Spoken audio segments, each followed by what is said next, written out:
Hello, welcome to my channel Rereads. I'm Rhiannon, and today I'm going to do the 2017 book survey. It's a bit of fun, and it's New Year's Day, so Happy New Year 2018. I hope you had a good day. I'm making curry at the moment because I'm hungry, and that's cooking. And I'm going to do this quick video while that is cooking. Right, so let's get started. My reading stats was, number of books I read was 13, number of rereads I read was 1, genre you read the most was contemporary, which is quite surprising for me, but I'm hoping to read more contemporary in the new year. Number one, best book you read in 2017. I think that's joint tied with Lyrebird by Cecilia Ahern and The Magician's Guild by Trudy Canavan. They were really good. Those two books were amazing. Book you were excited about and thought you were going to love but didn't. I'm sad to say that was The Fault in Our Stars by John Green. I thought I was going to love it as much. I didn't love it as much as I thought I would.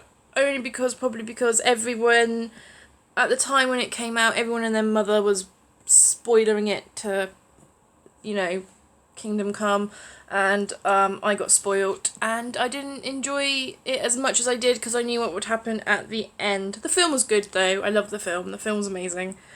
Number 3, most surprising book you read. The most surprising book I read was You and Me Always by Jill Mansell. I love Jill Mansell now. I can't wait to read the rest of her books in 2018. That is a thing I must do. 4, book you pushed the most people to read. I don't really try and force people to read books that I read. I just like to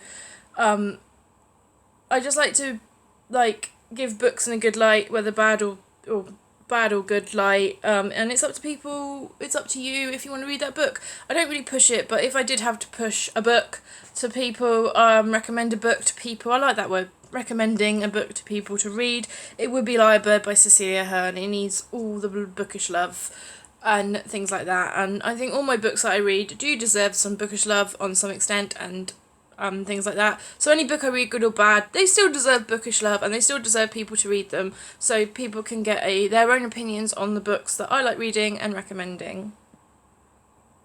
5, best series you started in 2017.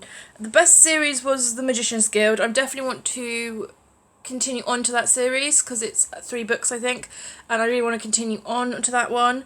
The best sequel I read was The Witch Trade during Booktubeathon, and that's a middle grade by Michael Malloy, and I read the sequel, and the sequel was amazing for a middle grade book, and I loved it. It was called It was called The Time Witches. Do pick up The Witch Trade and The Time Witches, and I think there's another one set in the Wild West. I think, but I'm not sure. But I think, but I'm not sure. But I haven't read that one yet. And then it says best series ender. I haven't read any end of series books yet. I'm hoping to pick up more series in 2018 when I have the time, depending on work and how long the series is, because I like committing to books, but if it's going to be about 1,000 books in a series, I don't really want to read 1,000 books in that series. And then the really annoying thing, the series tends to have prequels, sequels, prequels before the prequels, and that just puts me off from reading a series. Is all the sequels and prequels and books in between. That I just don't like that. I just want a series, not the extension. Number 6, fave new author you discovered in 2017. Trudy Canavan and Jill Mansell were the 2 authors I really loved, and I discovered they were new to me. Number 7, best book from a genre you don't typically read out of your comfort zone. That's tied between 2. That is I Am Malala. That was a non-fiction book. I read that at the beginning of January last year, and that was amazing. I love that book. It's about Malala, who got shot in the head by the Taliban, and it was an amazing read, and I really do recommend that you read that book.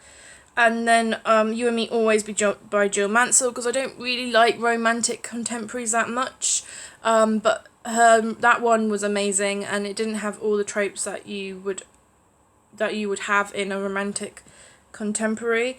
8, most action-packed, thrilling, unputdownable, Darren will put the book of the year. I read the Sandman graphic novel. That was pretty intense and action packed, and I'm definitely going to read the second book, the second graphic novel on the Sandman. Number 9, book you read in 2017 that you're most likely to read next year. The Sandman, I'm going to continue on with that graphic novel series, and Jill Mansell books, because why not?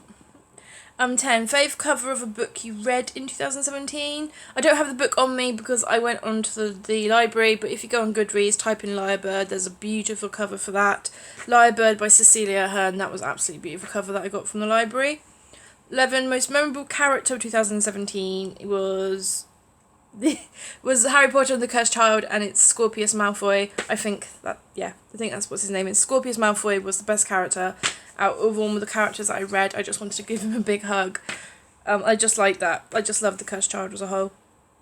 Number 12, most beautifully written book read in 2017. That again was Lyrebird. That was so beautifully written, and it was like reading a dream, but it wasn't a dream, but it was so beautifully written. 13, most thought-provoking, life-changing book of 2017. That was I Am Malala. It really made me think and stuff like that. And when I film my 2018 goals tomorrow, I will. I am going to be I want to read more diversely, and I also want to read more non-fiction because I just love it. And non-fiction, if you get the right one, it is thought-provoking and things like that. All books are thought-provoking if you get the right books. Number 14, book you can't believe you waited until 2017 to finally read. I think that's The Sandman. I can't believe I waited all these years to read The Sandman, and, blimey, that blew me away. Number 15, fave passage or quote from a book you read in 2017. I don't really have one because I really can't remember, and I should really write it down. I want to have a quote book. My curry's ready. I want to have a quote book and stuff in the new year to write down my favourite quotes, then I can tell you next year.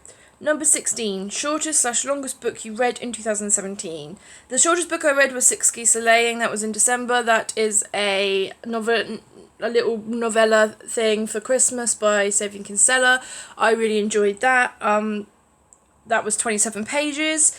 The Magician's Guild was 467 pages long, so I'm pretty pleased with that. That was my 2017 bookish survey. I really enjoyed filming this. Sorry I don't have most of the books to show you what the books are, but hopefully next year I'll be a bit more prepared. I just wanted to do this as a bit of fun. I will see you in my next video, which will be my 2018 bookish goals, and yes, I will see you next time. Bye bye.